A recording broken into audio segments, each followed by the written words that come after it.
The Ancient Magus Bride is one of the best anime of 2017, with a beautiful score, profound characterization, and exploration of complex issues. Every episode is absolutely glorious. Your emotions will be stolen away and taken for a ride. The anime is set in England, and the source material for certain characters, places, and magic stems often from English history and myths. Can you spot them all? How about I give you a start off with 6 myths found in the Ancient Magus Bride.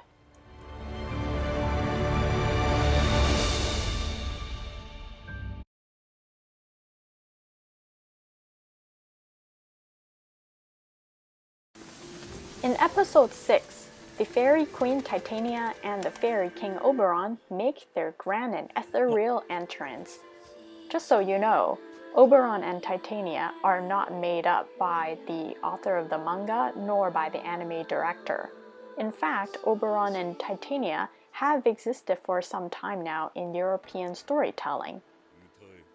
They are found in fictional tales, songs, poems, and even operas written in the early 1500s to the early 1800s.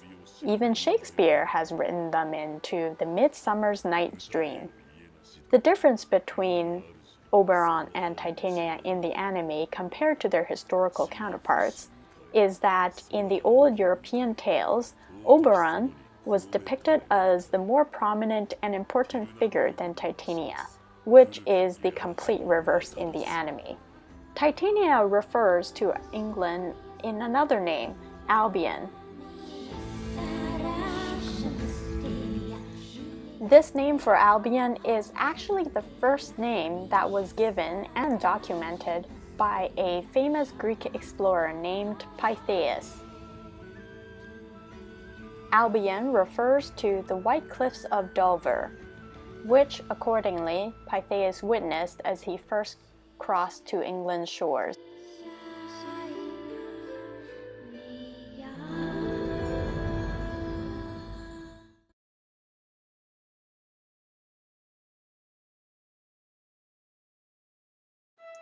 Let's talk more about the fairies, shall we? The fairies call Chise Robin, which is actually an endearing term for a loved one, straight out of the Renaissance period. The robin is also a songbird that is characterized by its red-orange feathers, which is also Chise's hair coloring. And the metaphors don't stop there. It is also in her last name, which has the Japanese kanji characters for wings and bird.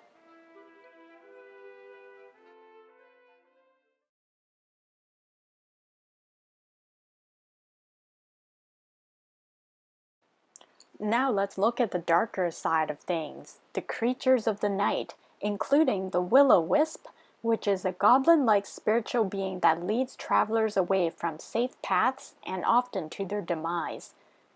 Even Lord of the Rings have their own version of the Willowisp. Don't follow the lights, Frodo. There are dead things in the water.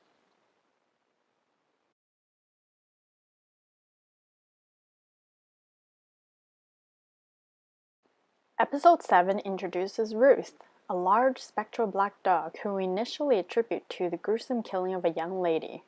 Ruth is a church Grimm, and in English folklore, a Grimm is a spectral black dog who guards the church and prevents desecration of graves by grave robbers, vandals, witches, even the devil himself.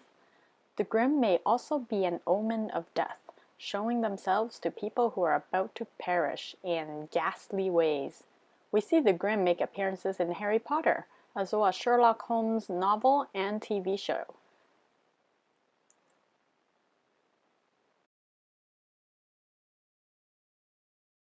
Dragons play a big part in European folklore, as well as in many folklores around the world. In the European versions, they're wicked, dangerous, and powerful, and believed to be of Celtic origin. Dragons became popular icons in Europe, appearing on banners, seals, and other emblems of authority and military might. Dragons play a part as allies and enemies alike in King Arthur's stories. In Wales, a small country to the west of England, flies a dragon as its symbol on its flag.